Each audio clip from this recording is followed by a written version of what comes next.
let's get right into the main event. Some people are saying it was a bit of a weird fight. Some people, I mean, there was kissing going on. There was like yelling at the coaches. Excessive coaching was called, which is rarely called by the ref, and that was because Sean O'Malley's coach was yelling things to Merab. Apparently, he asked Merab what 2+2 is, and that's when Merab like lost his mind at the beginning of the fight. I don't know, but what I mean. I heard Dana White say he wished people turned the TV off before the co-main and the main. I don't understand why. I thought the main event, this is what I heard. I didn't actually hear it in the presser, but somebody repeated that. So this is still technically hearsay. But I thought the main event was dope. I was thoroughly impressed with Merab's performance, even though I thought O'Malley was kind of rooting for O'Malley. What's your takeaway on that main event? I mean, O'Malley looked a little flat going in. I mean, the fight was it was lackluster, but as for exciting moments, but you know what?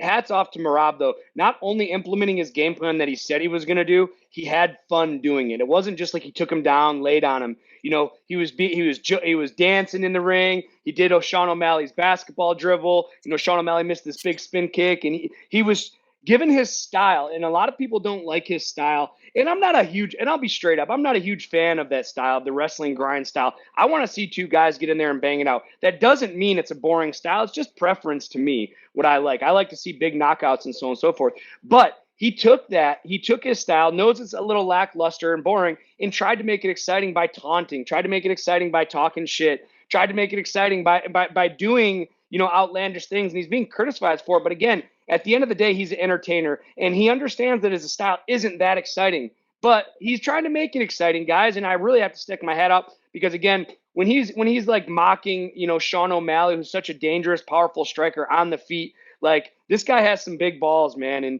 And I think Sean O'Malley really underestimated how good he is. Giving up his pre-fight, like diving headfirst into the ice thing and cutting himself, and then exposing his cut online, and then the stab, the whole thing, like. I think Sean O'Malley really underestimated him and his style, and hats off to Merab for trying to make the fight, given his style, an exciting and entertaining fight.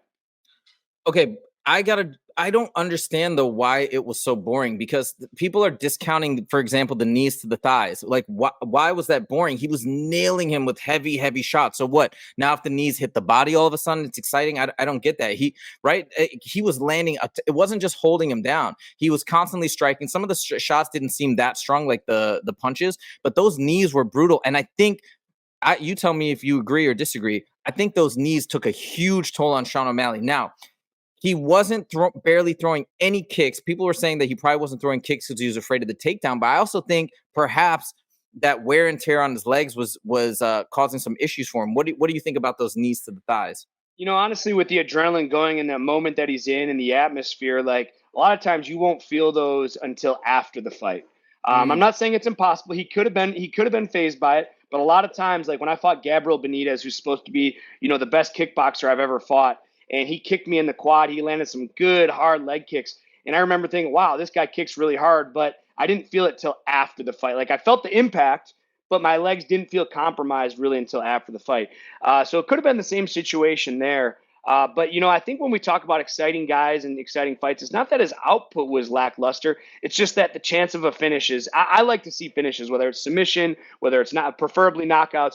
And with Merab, although he's doing damage, he's doing consistent damage. Those aren't finishing shots, and he wasn't doing anything to finish O'Malley. I think that's what the people are upset about. I read an interesting statistic this morning. I was trying to do a little research before the show about the fight and about how Dana White feels about Merab being the champion. Now, you have Bilal and Merab, similar style.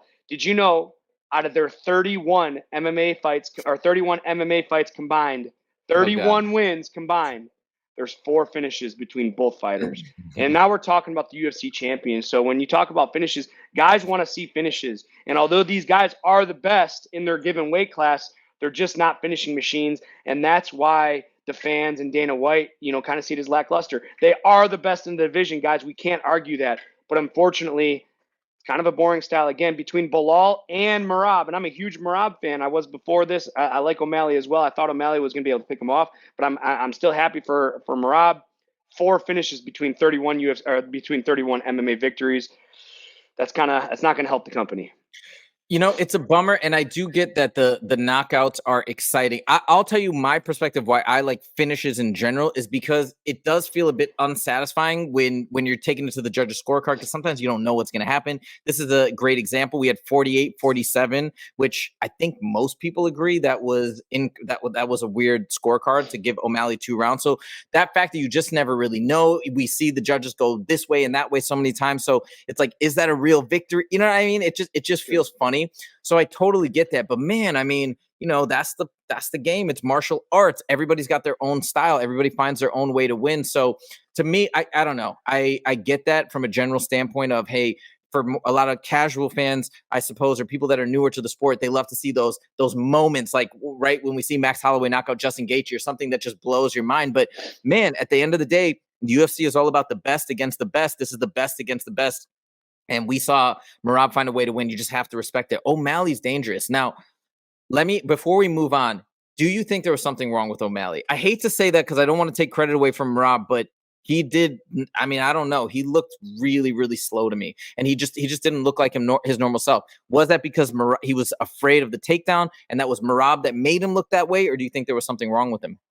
I think there's a mixture between everything, and nothing's came out about an injury or mental toughness. But we've talked about this before on the show, showing up over and over and over and being the best. Like, I think people just don't understand how hard that is. Fuck, he might have ate something after the weigh-ins that didn't agree with his stomach. He might have had poor sleep. Like, there's just a numerous things to show up perfect every time as the UFC champ. That's why it's so impressive when UFC champions have 3, 4, 5, 6, 7, 8 title defenses, because they've shown up that many times in a row. And Sean O'Malley is the champion, but unfortunately, he just didn't show up, man. And it could have been anything. It could have been a number of things. It could have been the pressure. It could have been, dude.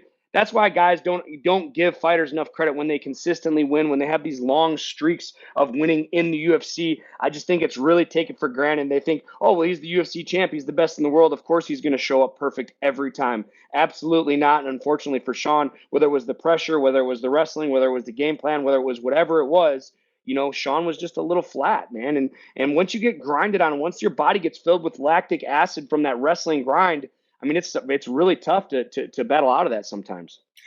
Man, yeah, and totally, it is a crazy ask, right? Every time to just show up, quote unquote, perfect and be peak condition. It's just not realistic. And the people that do that, they're just like John Jones, who people want to talk smack about, just defying the odds to the highest degree. It's wild. Well, One and thing that's that one more thing. oh, One more thing, really quick. Going back to sure. like Anderson Silva. Why I think he is the greatest, or definitely one of the greatest, top 3 greatest of all time, is he was on such a long streak of winning, and then he got older in age, and then he fights Chael Sonnen. He loses the first round, he loses the second round, he loses the third round, he loses the fourth round, and then finds a way to win. And I really think that's what real champions do. They find ways to win, even when the odds are against them, even when the score is now, guys, you look at Anderson Silva, he lost 1 through 4 and then found a submission in the 5th round, guys. Like, that's what real champions do. Even when they're not at their best, they find ways to win. Sean, I thought, might have pulled something off in the 5th round. He came back with a vengeance in the 5th round. That would have been insane. If he would have pulled it off, I'm not going to lie, though, as much as I was rooting for Sean, I would have kind of felt bad for Merab because he put on such a dominant performance, and then to get knocked out in the last round would have been a little crazy. But like, But that's it what is kind of, champions do. That's yeah, what champions do. They find yeah. those moments to win. They say, oh, fuck, all the odds are against me. I'm a fucking champion. I'm going to find a way to win. Leon Edwards did it. Anderson Silva's done it. George St. Pierre's done it. It's all about finding those ways. And, it's like, and that's the hardest thing. When you're losing like this, one time I fought Jacob Rosales, fucking really tough dude. He fought on Dana White's Contender Series, really tough dude. He drops me in the first round, gets on top, ground and pounds. He's beating my ass. I'm not going to say it was a 10-8 round, but definitely a 10-9 round after I got dropped. And Dennis Davis goes, look, you lost that round. You need to finish this motherfucker. And I fucking hit him with an uppercut and end up catching a guillotine. You have to figure out ways to win. You have to find ways to win and or create that opportunity to win. And I don't feel Sean O'Malley. I mean, Sean O'Malley had him hurt with those body kicks, and he just didn't jump on him. He didn't go all out. And I thought that was his opportunity to try and swing the tide there, and he just didn't take advantage of it. It's such a bummer, but you know what the cool thing is for Sean is now this gives him an opportunity to see if he can climb back up, which I think he can. Some people are saying fraud check, all the stupid stuff that everybody always says whenever anybody loses. It's just ridiculous. But one cool thing I will say, and tell me if you're excited about this, it looks like the fight that a lot of people are saying might be next for Sean O'Malley is Henry Cejudo. And that's kind of a dope, like, little grudge match, personal beef thing. And I don't really know how it's going to go. It's kind of a fascinating fight. Maybe if Sean O'Malley lost some speed because he was injured or something, he'll bring it back, and we'll really get to see an amazing fight and get to see his takedown defense, reinvigorated. And yeah, I think it could be fun. Are you excited for that fight if it happens?